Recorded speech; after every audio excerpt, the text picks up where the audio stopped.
प्रिय विद्यार्थियों, आप सभी का राजकीय महाविद्यालय मांगरोल जिला बारां के ई क्लासरूम में स्वागत करता हूं। आज के पाठ का शीर्षक है तोड़ती पत्थर, जो सूर्यकांत त्रिपाठी निराला रचित एक प्रसिद्ध कविता है। यह कविता स्नातक तृतीय वर्ष के छात्रों के आधुनिक काव्य खंड में संकलित है। इसी कविता की व्याख्या आज के इस पाठ में हम लोग करने जा रहे हैं। मैं हरिराम भारती राजकीय महाविद्यालय मांगरोल में ही सहायक आचार्य पद पर कार्यरत हूँ।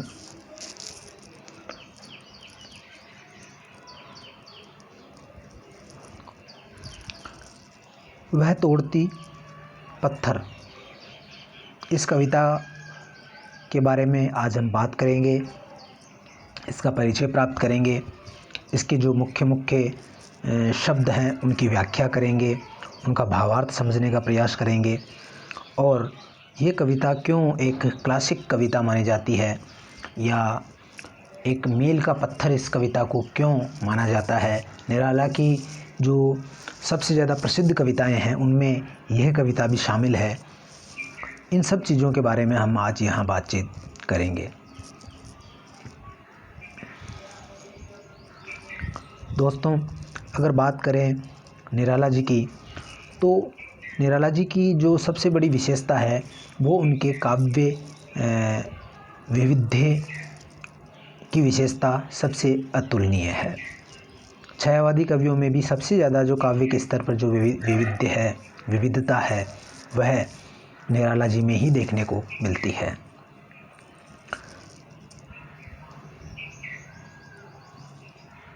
अपने काव्य विकास के अलग अलग दौर में निराला जी ने अलग अलग प्रकार के शब्द समूहों का प्रयोग किया है। उन्होंने तत्सम शब्दावली में वैसे ही भावों का अनुगमन करते हुए अनामिका, परिमल, गीतिका, तुलसीदास जो रचनाएं हैं उसमें हम देखते हैं कि उनका जो शब्द भंडार है उसमें तत्सव शब्दों की बाहुल्य हम देखते हैं। दूसरी तरफ जब हम उनका जो प्रगतिवादी दौर देखते हैं निराला जी का, तो उसमें हम ये पाते हैं कि जैसे जैसे वो प्रगतिवादी चेतना की ओर बढ़ते हैं तो उनमें तद्भव शब्दों, देशज शब्दों और जो आम जनजीवन से जुड़े हुए जो शब्द हैं उनका आकर्षण निराला जी में देखने को मिलता है। और जैसे कुक्कुरमुत्ता है, अणिमा है। अणिमा शब्द का मतलब ही होता है लघु, सूक्ष्म, छोटा। जो सामान्य जनजीवन है, जो छोटे लोग हैं, निम्न वर्ग है, अंत्यज है, उनके जो जीवन की भाषा है, उनके जो जीवन के शब्द हैं, वो निराला जी के इन जो काव्य संग्रह है उनकी कविताओं में देखे जाते हैं। जैसे कि कुक्कुरमुत्ता है, अणिमा है, बेला की कविताएं हैं, नए पत्ते संग्रह की कविताएं हैं। इन सब के अंदर वो जो देशज भाषा है या जो तत्सम शब्दों से परिपूर्ण जो भाषा है उसका इस्तेमाल करते हैं। तो इस प्रकार से उनका जो काव्य व्यक्तित्व है वो बड़ा ही वैविध्यपूर्ण है। उसका फलक काफ़ी विस्तृत है, काफ़ी व्यापक है।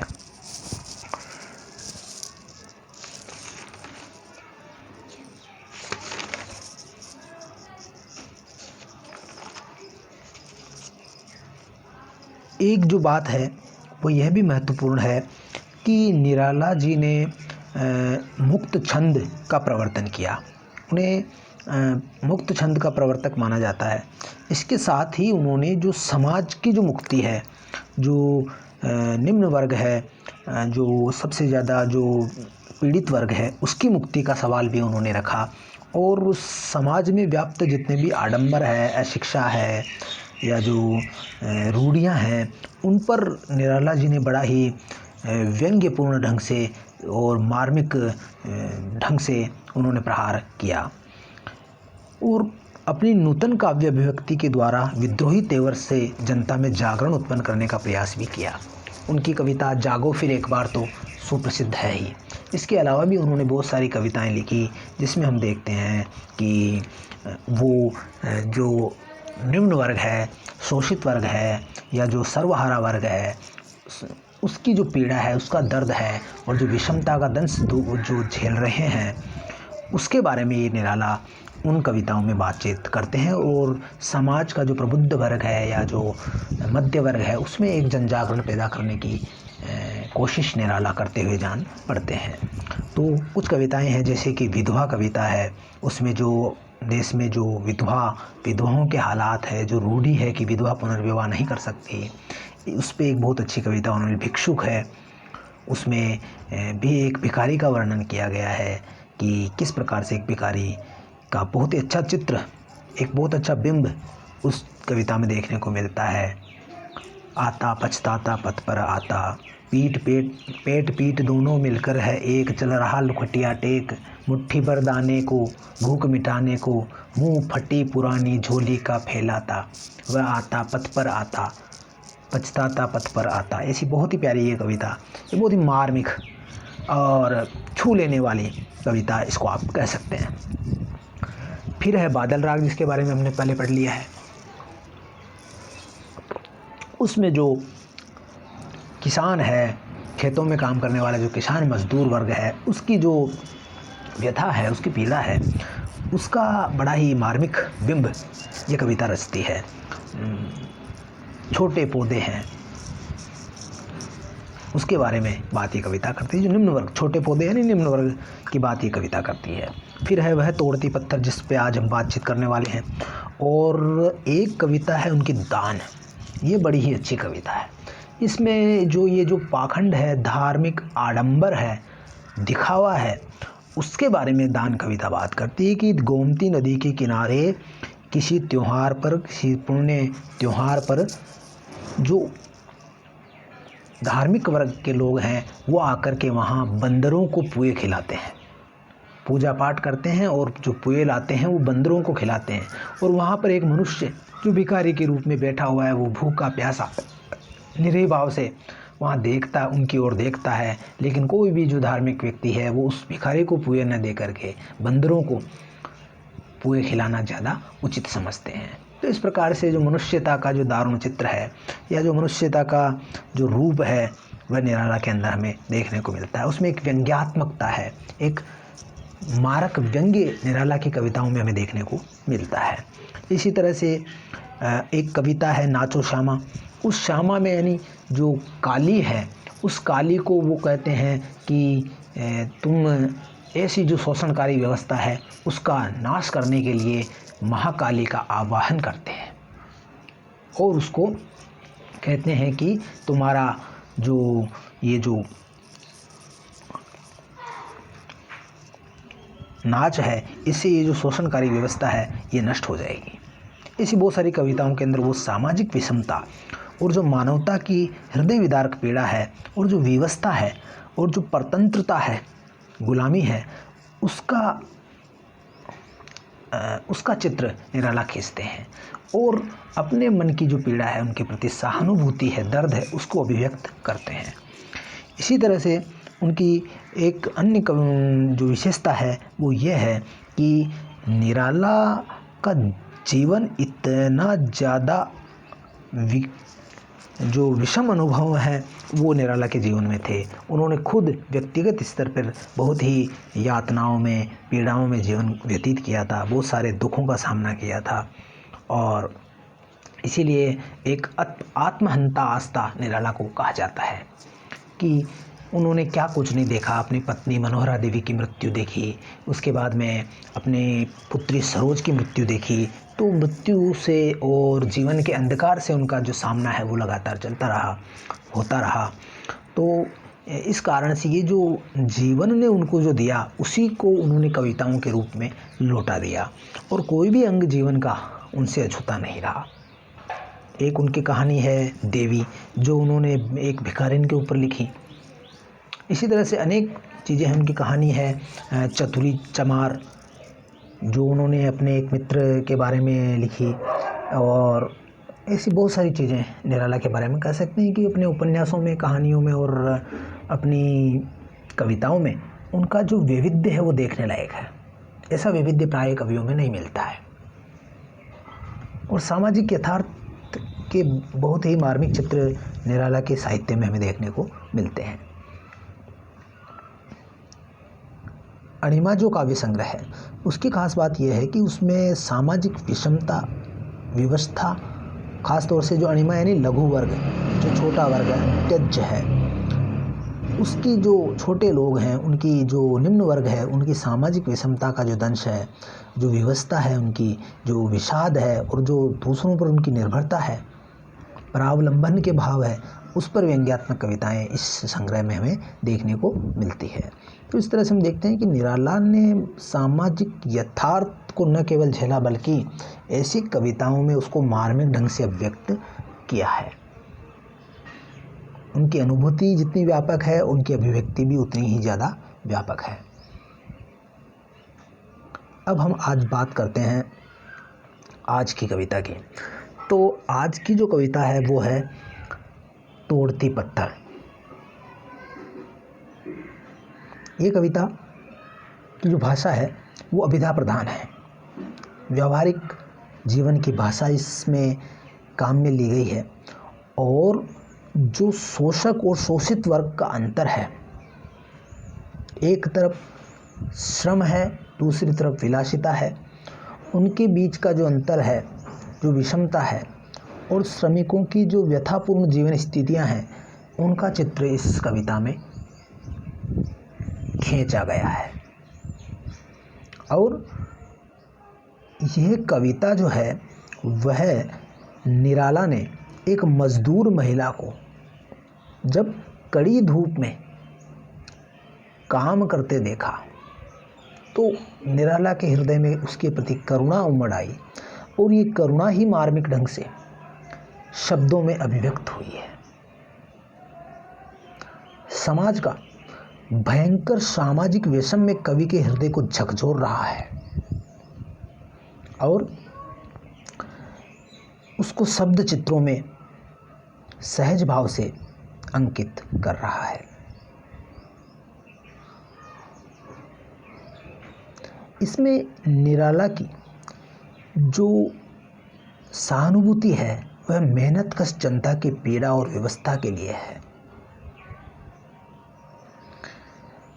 इसके अलावा कविता में चित्रित मजदूरिन का पत्थर पर पड़ता हथौड़े का प्रहार इस सामाजिक विषमता और सभ्यता, समाज और संस्कृति की जो शोषणकारी व्यवस्था है, रूढ़ियां हैं, आडंबर हैं, उनके ऊपर ये हथौड़े का प्रहार पड़ता है। गुरु हथौड़ा हाथ करती बार बार प्रहार। तो उसका जो प्रहार है वो वास्तव में इस जीवन की जो विषमता है, जो शोषण है, शोषण की चक्की है, उस पर ये प्रहार करती है। तो एक बहुत ही मार्मिक बिंब, एक दृश्य बिंब इस कविता में हमें दिखाई पड़ता है। तो इस कविता की विशेषता यह है कि इसमें जो बिंबात्मकता है वो अद्भुत है। अनेक श्रव्य और दृश्य बिंब ये कविता रचती है।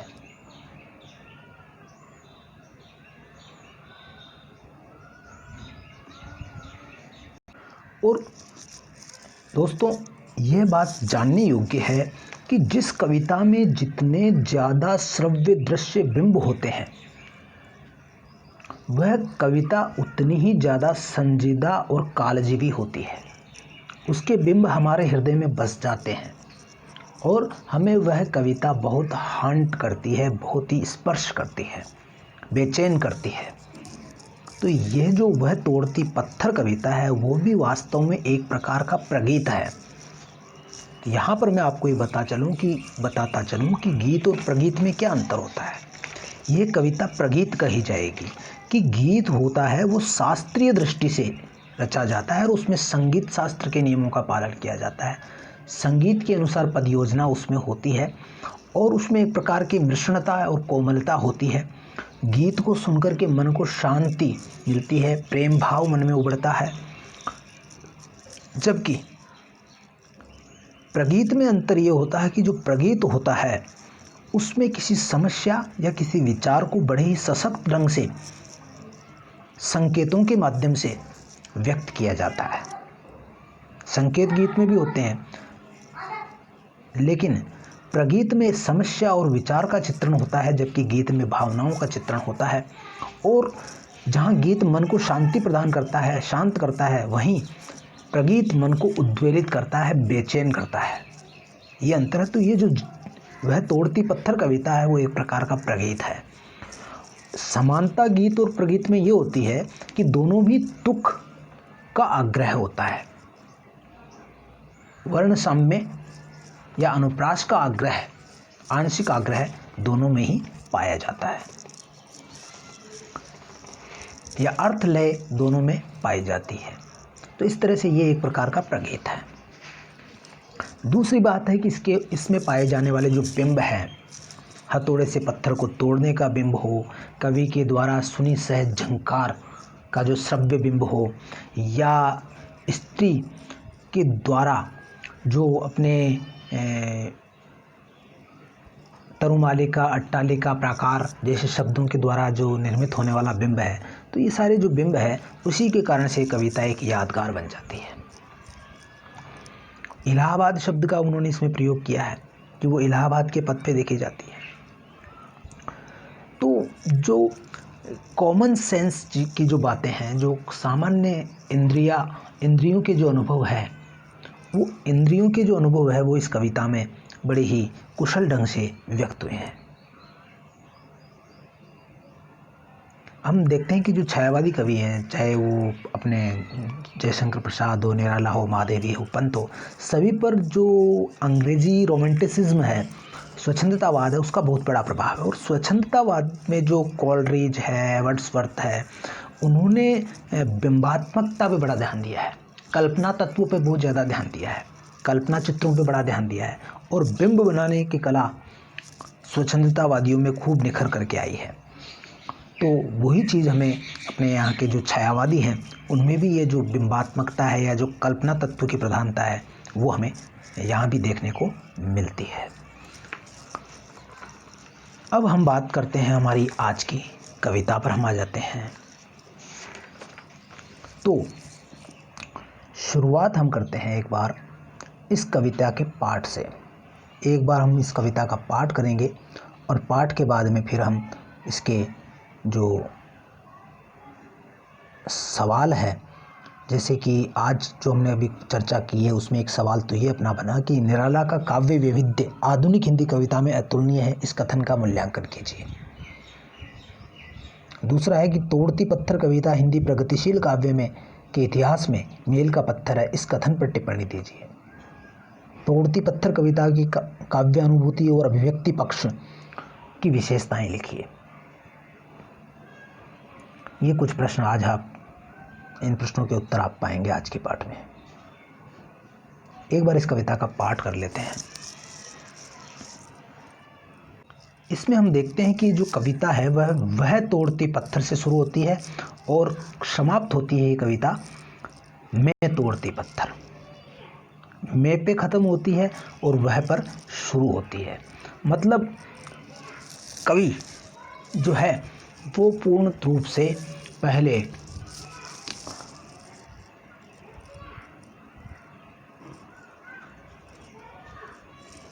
किस प्रकार से कवि उस स्त्री के साथ तादात्म्य स्थापित कर लेता है और उसके परकाया प्रवेश वाली स्थिति बन जाती है, तो वह से मैं तक की यात्रा कवि करता है। तो यहाँ हम ये चीज़ भी देखने लायक है। अब बात करें, एक बार इसका पाठ हम कर लें, उसके बाद में इसके शब्दों का अर्थ हम समझेंगे। तो पाठ इस प्रकार से है। वह तोड़ती पत्थर, देखा मैंने उसे इलाहाबाद के पथ पर, वह तोड़ती पत्थर। कोई न छायादार पेड़, वह जिसके तले बैठी हुई स्वीकार। कोई न छायादार पेड़, वह जिसके तले बैठी हुई स्वीकार। श्याम तन भरबंधा यौवन नत नयन। श्याम तन भरबंधा यौवन नत नयन, प्रिय कर्म रत मन। प्रिय कर्म रत मन, गुरु हथौड़ा हाथ, करती बार बार प्रहार, सामने तरुमालिका अट्टालिका प्राकार। श्याम तन भरबंधा यौवन नत नयन, प्रिय कर्म रत मन, गुरु हथौड़ा हाथ, करती बार बार प्रहार, सामने तरुमालिका अट्टालिका प्राकार।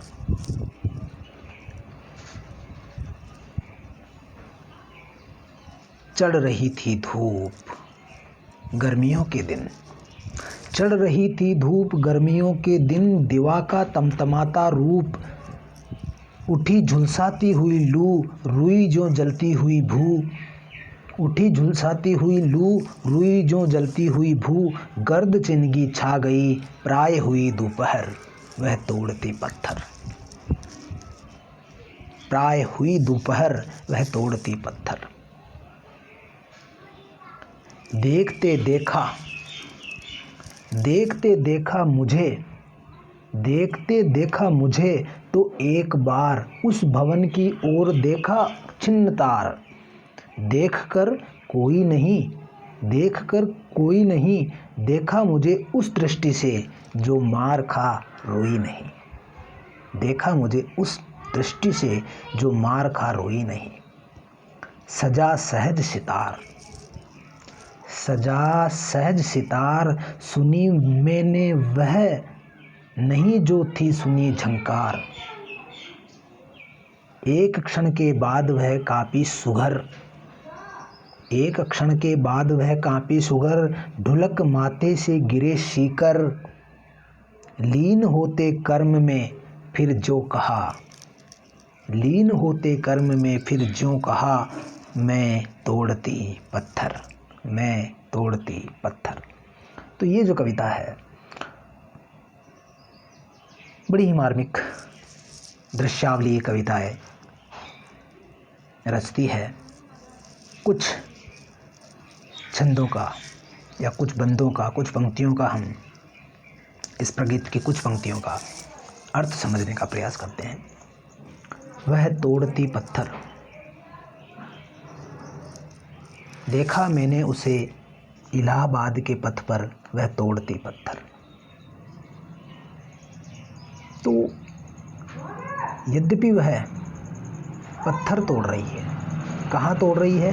इलाहाबाद के पथ पर।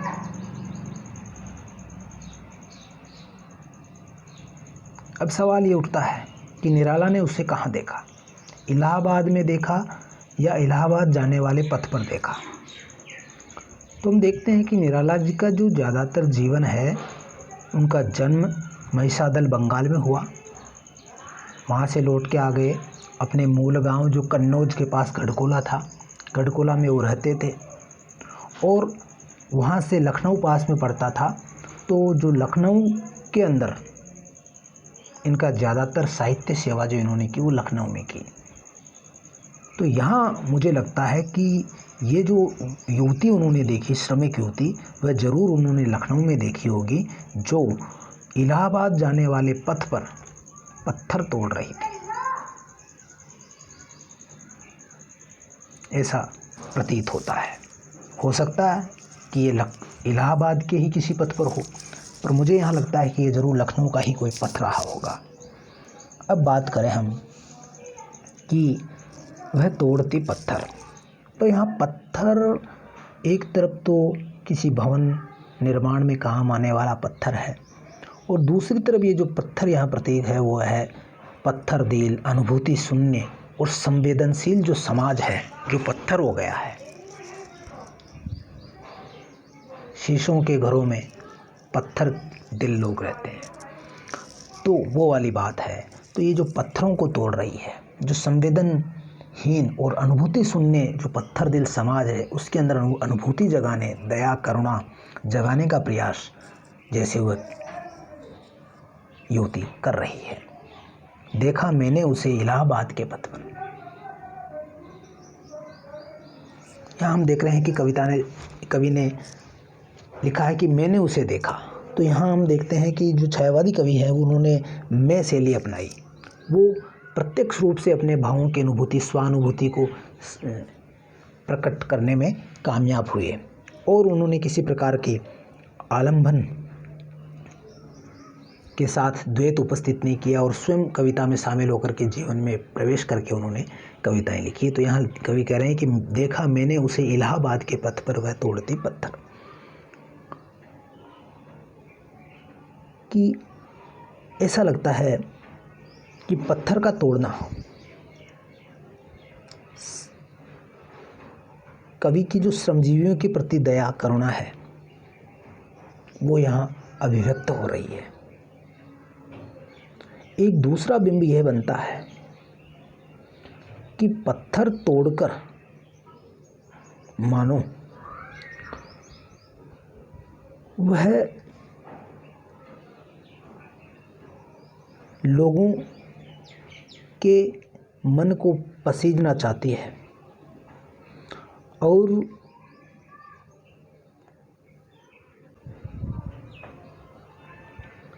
वह जो पत्थर तोड़ रही है उससे कवि के हृदय में सहानुभूति पैदा होती है, उसका हृदय पिघल जाता है।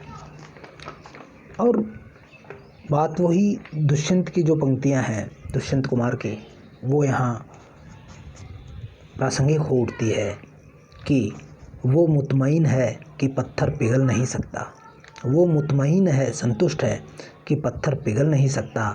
मैं बेकरार हूँ आवाज़ में असर के लिए, मैं बेकरार हूँ आवाज़ में असर के लिए।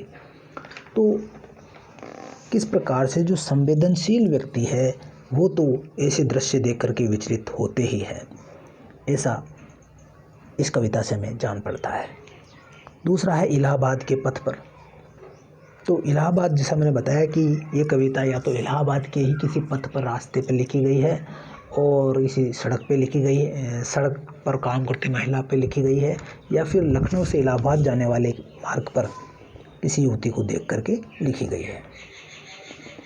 और लखनऊ में उन्होंने ये जो मैंने बताया आपको दान कविता है और देवी नामक जो कहानी है वो उन्होंने लखनऊ में ही ऐसे जो सामान्य जनजीवन के दृश्य देख करके लिखी थी। आगे पढ़ते हैं। कोई न छायादार पेड़ वह जिसके तले बैठी हुई स्वीकार। वहाँ जो उसका कार्यस्थल है वहाँ कोई ऐसा छायादार पेड़ नहीं है जिसे देखकर ये मन ये मान ले कि उसने जरा भी क्षण भर भी आराम किया होगा। ऐसा लगता नहीं है कि उसने आराम किया हो। यद्यपि पेड़ों की सड़कों के किनारे पथों पर प्राचीन काल से ही छायादार वृक्ष लगाने का पुण्य किया जाता था, पुण्य माना जाता था कि बावड़ी बनवाना, छायादार पेड़ लगवाना, लेकिन वहाँ उस श्रमजीवियों के लिए कौन छाया की व्यवस्था करेगा। तो ऐसा कभी मान नहीं सकता कि उसने कोई आराम किया हो, या उसके जो मालिक हैं, उसके ठेकेदार हैं, उन्होंने वहाँ कोई ऐसी व्यवस्था की हो अपने श्रमिकों के लिए कि उनको वहाँ पर छाया मिल सके, थोड़ा आराम मिल सके, राहत मिल सके। ऐसी कोई व्यवस्था उन मालिकों ने या ठेकेदारों ने वहाँ मज़दूरों के लिए नहीं की थी। आजकल हम देखते हैं कि अपने यहाँ जो नरेगा चलती है गाँव में, तो नरेगा में ज़रूर आजकल ये कुछ अच्छा हुआ है कि वहाँ पर मज़दूरों के लिए छाया की व्यवस्था होती है। जो दोपहर होती है उसमें मज़दूर छाया में बैठ कर के तिरपाल वगैरह की व्यवस्था की जाती है ताकि महिलाएं अपने बच्चों को संभाल सके, वहाँ बैठ के ज़रा आराम कर सके। ऐसा देखा जाता है। अब बात करें बैठी हुई स्वीकार।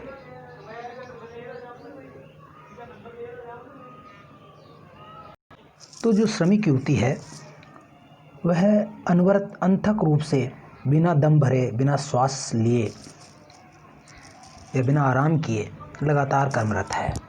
वह एक कर्मवीर महिला है। उसे थोड़ा आराम करना बिल्कुल भी स्वीकारा नहीं है, गवारा नहीं है। वह लगातार कर्मवीर की भांति काम किए जा रही है और इसको स्वीकार नहीं किया जा सकता है कि उसने कोई आराम किया होगा। तो यहाँ पर जो हरिवंश राय बच्चन है, उन्होंने ऐसे ही कर्मवीरों के प्रति लिखा है कि किस प्रकार से उनका जीवन एक अंगारों पे चलने के समान है, अग्निपथ के समान है। बच्चन जी लिखते हैं कि वृक्ष हो भले खड़े, यहाँ पर जब बात आई है ना कि कोई न छायादार पेड़ वह जिसके तले बैठी हुई स्वीकार, तो यहाँ पर वो पंक्तियाँ बड़ी प्रासंगिक होती हैं कि वृक्ष हो भले खड़े हो घने हो बड़े, वृक्ष हो भले खड़े हो घने हो बड़े, एक पत्र छाह भी मांग मत मांग मत मांग मत। अग्निपथ अग्निपथ अग्निपथ, ये महान दृश्य है, चल रहा मनुष्य है, अश्रु स्वेद रक्त से लथपथ लथपथ लथपथ, अग्निपथ अग्निपथ अग्निपथ। तो जो श्रमिकों का जीवन है वो आग पे चलने के समान है, अंगारों पे चलने के समान है। आंसू, पसीना और खून अपने, आगे बढ़ते हैं। श्याम तन भर बंधा यौवन, नत नयन प्रिय कर्म रतमन, गुरु हथौड़ा हाथ करती बार बार प्रहार, सामने तरुमालिका अट्टालिका प्रकार। यहाँ पर वहाँ के वातावरण को चित्रित करने के बाद में कवि उस श्रमिक युवती का एक चित्र बनाने का प्रयास कर रहा है। कैसी वो युवती दिखने में है, उसका व्यक्तित्व किस प्रकार का है, उसको यहाँ कवि दिखाने का प्रयास कर रहा है कि वो श्याम तन, उसका रंग काला है, सांवला है, धूप में काम करके स्वाभाविक है कि युवती का रंग काला पड़ चुका है। और लेकिन वह युवती एक, जाहिर है कि वह युवती है, छरहरी युवती है और उसका यौवन बंधा हुआ सुघड़ है। और वह युवती नत नयन, क्योंकि युवती है इसलिए लाज के मारे पलके झुकाए हुए पत्थर तोड़ने में मग्न है। नत नयन है, नत नयन इसलिए है लज्जा के मारे, युवती है इसलिए उसमें लज्जा स्वाभाविक है, यौवन की रक्षा करती है लज्जा, तो ये जो लज्जा है वो स्वाभाविक है, इसलिए वो नत नयन है। और इससे ये प्रतीत होता है नत नयन होने से कि युवती रूपवती के साथ शीलवती भी है, गुणवान है। और श्याम तन भर बंधा यौवन, नत नयन प्रिय कर्म रतमन। अब इस यौवन में उस युवती ने अपना प्रियतम, अपने काम को ही मान रखा है। अब उसका जो काम है वही उसका यौवन है और उसकी जो चेष्टा है सारी वह अपने काम में ही वह देखती है।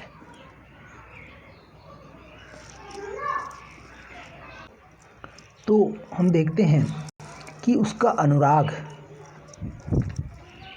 जो उसका प्रेम है, उसका स्नेह है, वो अपने कर्म में है, उसको अपना कर्म ही प्रिय है और इसी कर्म को जारी रखते हुए वह अपना मजबूत घन, या जिसको हथौड़ा कहते हैं, वो लिए हुए, गुरु हथौड़ा हाथ करती बार बार प्रहार, भारी हथौड़ा है, गुरु यानी भारी, भारी हथौड़ा हाथ में लिए हुए बार बार वह यहाँ प्रहार कर रही है।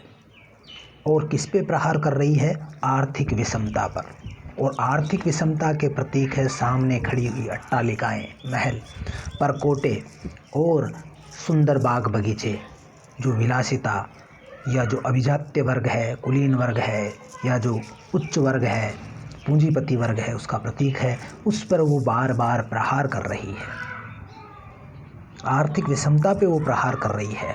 ये जो परकोटे, जो भेद खाई पैदा कर रहे हैं, समाज को वर्गों में विभाजित कर रहे हैं, ऐसे प्रकोटों पर वह प्रहार कर रही है।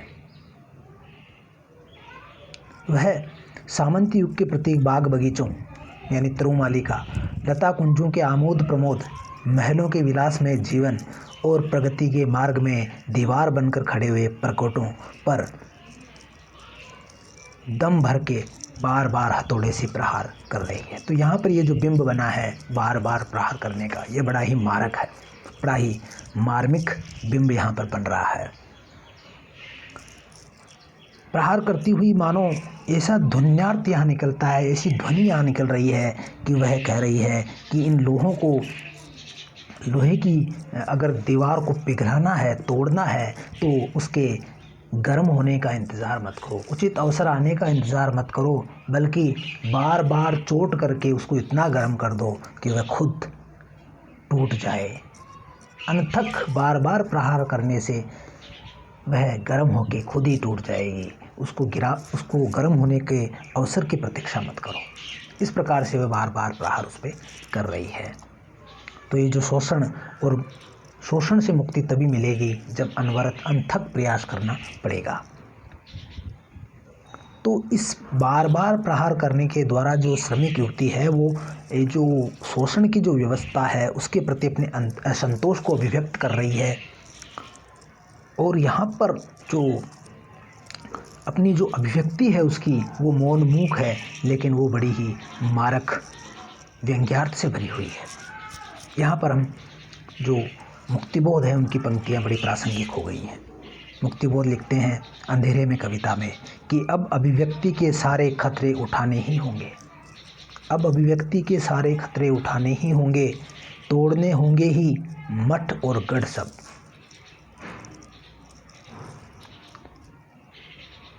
तोड़ने होंगे ही मठ और गढ़ सब। तो अपने ढंग से ये युवती है जो बार बार प्रहार कर रही है, तो ऐसा ध्वन्यार्थ, ऐसा व्यंग्यार्थ यहाँ निकल के आता है, ऐसा बिंब यहाँ बनता है कि वह इन मठों पर और इन गढ़ों पर, इन अट्टालिकाओं पर, इन परकोटों पर, इन विलास के प्रतीक बाग बगीचों पर प्रहार कर रही है और उन्हें तोड़ने में अपना योगदान भी दे रही है। कविता भी बाकी है, इसके कुछ छंद हैं जो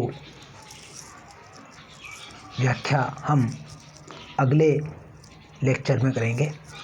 तब तक के लिए मुझे इजाज़त दीजिए। आपने मुझे सुना, इसके लिए आपका बहुत बहुत धन्यवाद।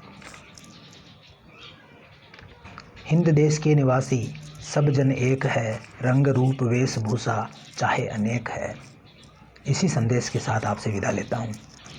पुनः आपका धन्यवाद।